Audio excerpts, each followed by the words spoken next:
alternator. And ayan, na-install na po natin. Ilagay na natin yung bagong IC regulator nya. Ito, ginabi na nga ako nito, paulit-ulit kong ginawa to.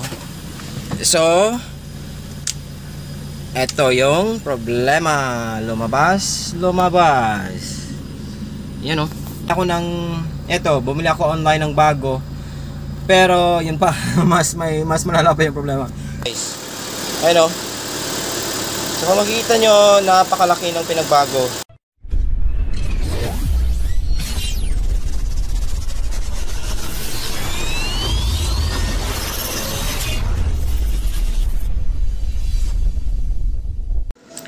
Ayan, okay guys. So ito na yung part 2 ng ating video, tungkol doon sa ating pag-repair ng ating alternator. So ayan, so ito dumating na yung ating parts na in-order online. Ayan, so hopefully gagana na po ito yung ating alternator. Ayan, tignan natin.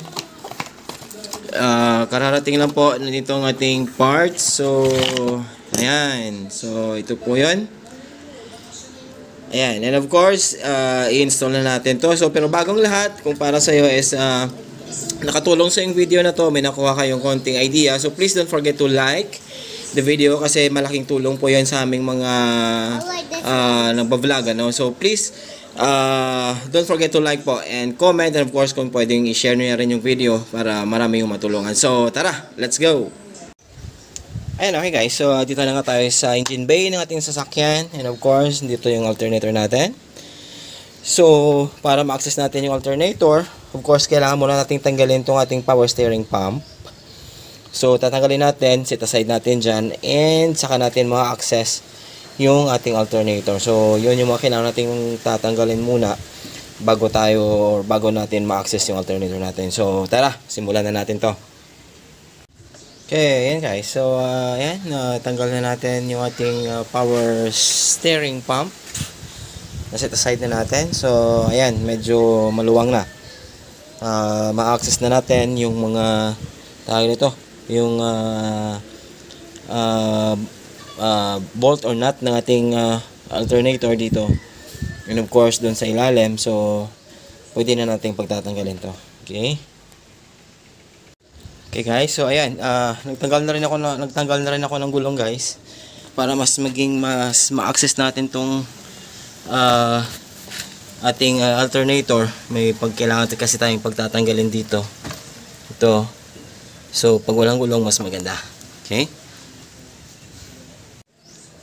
Okay, ayan guys. So ayan, napagtanggal na natin yung mga bolt and nut dun sa ilalim, and of course dito. Ito. So almost matatanggal na yan guys. Pasensya na, wala kasi akong tripod ngayon, so mahirap talaga mag video.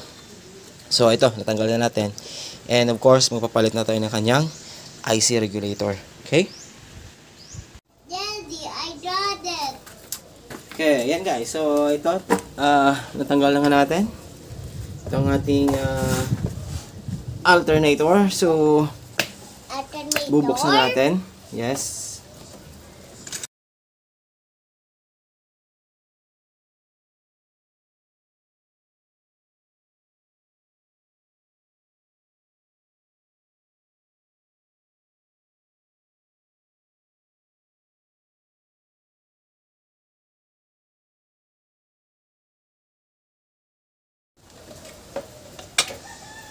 Okay, ito guys, nabuksan na nga natin itong ating alternator. So ito yung kailangan nating palitan, ano.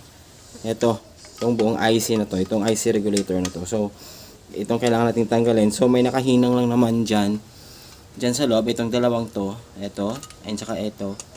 So kailangan nating matanggal yung hinang na yan, and of course itong dalawang screw. Then pwede na po nating matanggal itong ating IC regulator. So ito yung kailangan nating tanggalin. Okay?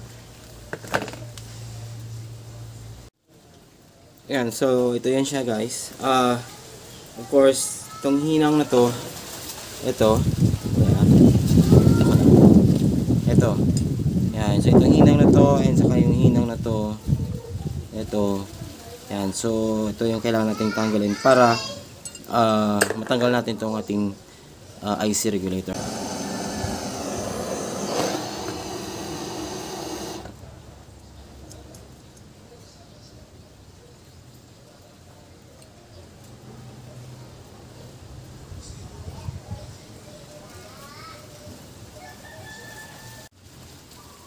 Ano guys, so ito at natanggal na nga natin itong IC regulator natin. So halos magkaparehas talaga itong nabili natin. So pag bumili po kayo nito, you have to be very careful sa kanyang part number guys. Ito, papakita ko lang. I don't know kung makikita sa video. Ito guys. So yung number nito is IVR 958. So kailangang tugma yung number na IVR 958 kasi meron itong IVR 957 yata. Magkaiba po yung posisyon nung socket nitong connector. So you have to be very careful pag order kayo nito o pag bumili kayo nito. Kailangan talagang makita nyo tong IVR 958 o pagka nag-order kayo online kasi nga baka mali yung order nyo. So eto, so halos magkaparehas talaga. Talagang parehas na parehas yung nabili ko. Ayan guys. Okay. Ayan. So, ito yung i-install natin na bago. So, hopefully gagana na to. Itong ating alternator. So, of course, ihinang lang natin balik dito sa pinagtanggalan natin. And, install natin balik and then tignan natin kung may pinagbago ba. Okay? Okay, ayan guys. So, nahihinang na nga natin yan. Yung dalawang side na yan. Yan o. So, yan yung bago. And, hopefully, gagana na to. Yan. So, of course, babalik natin. And, try natin kung may pagbabago ba sa charging niya. Okay? Okay, ayan guys. So, ito at natapos na rin natin. Itong ating alternator. And, ayan, install na po natin. Ilagay na natin yung bagong IC regulator niya. And sa kasamaang palad guys ay mas eto, ginabi na nga ako nito, paulit-ulit kong ginawa to. So eto yung problema, lumabas yan o. Doon sa luma ko guys, wala po yan. Actually wala po yung battery indicator na yan. Yan o. Okay, wala po yan. Actually yung problema lang is medyo mahina lang yung karga nya. Pero yun nga, bumili ako online ng bago. Pero yun pa, mas malala pa yung problema. Sira yung IC regulator na binigay sa atin. Yan o. So wala. Actually pangalawang beses ko tinanggal ko ulit and dinouble check. Kala ko kasi baka meron lang issue sa pagka-install ko. So wala talaga. So ayan, nakailang battery indicator and of course walang karga. Mabuti pa yung luma ko is may karga pero mahina lang. Pero eto, ayan, wala talaga. So titignan ko kung ano magagawa ko. I will try to contact yung may-ari nung binilhan ko nito, but sigurado hindi na to mai-refund or ano man kasi nga nahinang na natin. So yun, ganyan talaga pag minamalas ka minsan, no? Ganyan talaga pagka inaabot ka ng sirang piyesa na ibigay sa iyo, yun mas malala pa yung binigay. Ayun, okay guys, so ayun, binalik ko muna yung luma. So try natin. So binalik ko muna yung lumang IC regulator. So dito makikita natin kung talagang yun. Ayan guys oh. So kung makikita nyo, nawala yung battery light indicator ko dito. So yan nga, binigyan tayo nung sirang tawag nito, sirang IC regulator. So I don't know, try kong sa may-ari kung pwede pang refund or ano ba. So yun guys, so confirm sila talaga yung regulator nya. Okay guys, so ayan, update tayo dun sa ating alternator guys. So wala, bali ito nga yung nabili natin online is talagang sira to. So wala na akong magagawa dito. I don't know, hindi ko pa na i-inform si seller sa kanyang naibigay sa ating IC regulator na sira, ano. So ginawa ko, bumili na lang ako dito Kaso lang yun nga, medyo napaka-inconvenient sa atin kasi nga medyo malayo, medyo malayo yung bilihan dito sa amin.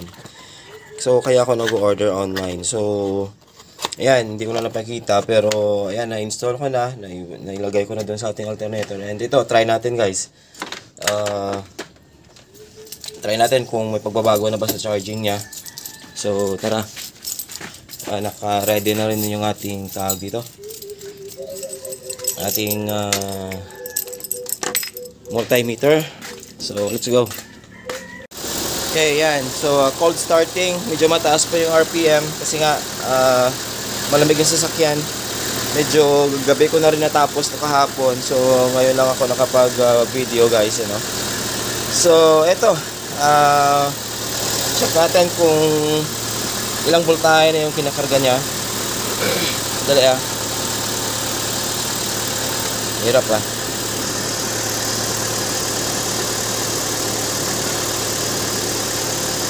Okay. Natin. Ayan guys. Ayan So kung makikita nyo, napakalaki ng pinagbago. So dati, nasa magkano lang yan? Ano sa ilan na yan? Nasa 13.2 kapag nag-load tayo, babagsak siya ng 12. Lagyan natin sa steady Okay, yan. Nasa 13 o 14 ganyan. Notice ko lang medyo erratic lang yung voltahe So siguro kailangan ko lang mag-upgrade ng groundings natin kasi medyo erratic yung voltahe. So medyo may mga loose contact pa siguro tayong hindi na dyan So tingnan natin, maglo-load tayo guys. And dito kung notice nyo guys, dito sa loob wala na, of course mawawala yung battery sign dito.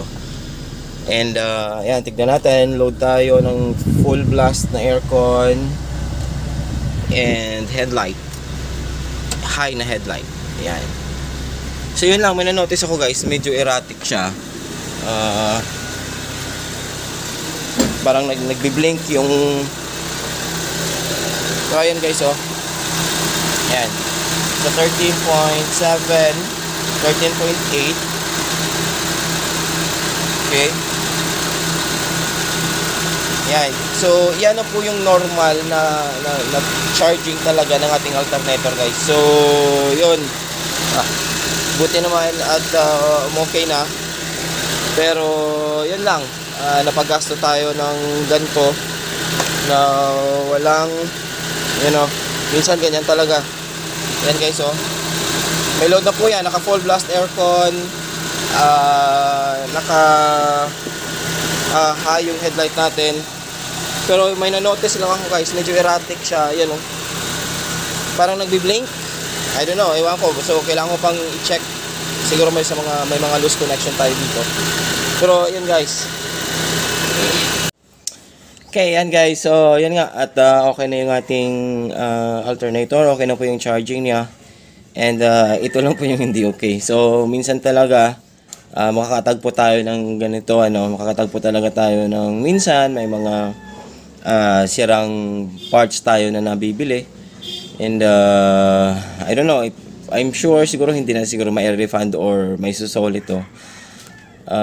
Yun lang, talo tayo dito pero at least naayos naman. So, yan guys, maraming salamat sa panonood and please don't forget to like, comment and subscribe sa ating channel para mas maging updated pa kayo sa mga bagong videos na i-upload ko pa. Salamat po.